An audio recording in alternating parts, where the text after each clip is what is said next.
Hello everyone, my name is Xi. In this video, I would like to talk about language acquisition. Firstly, I will share my second language learning experience. Secondly, the similarities and differences between first and second language acquisition will be illustrated.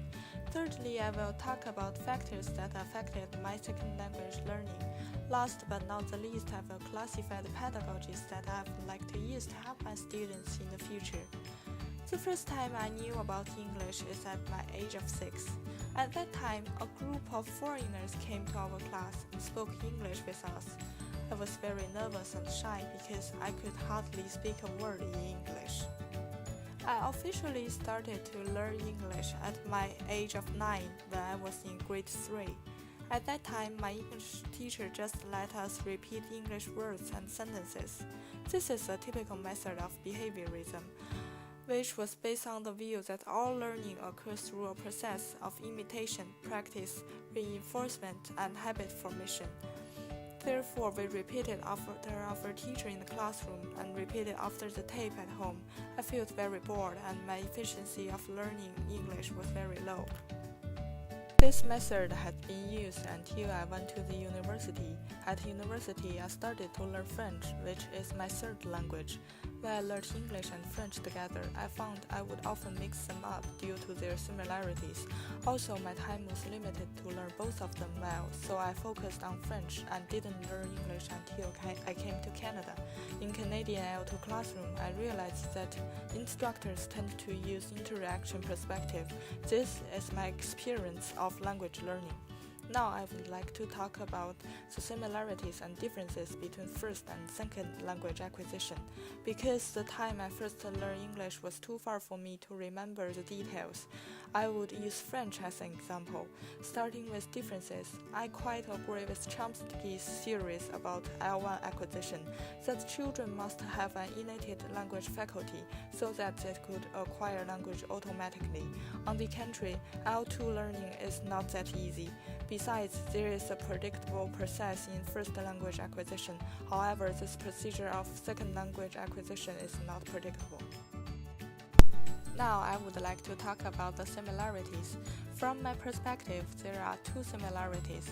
Firstly, the grammatical development follows lexical development. To be specific, we must learn enough vocabulary and then we could use the complicated grammar. Secondly, productive follows receptive. To be specific, reading and listening always came before speaking and writing.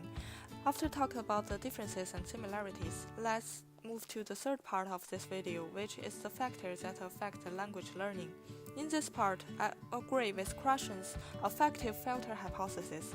He said that there are three factors could affect language learning, which are motivation, anxiety, and self-confidence.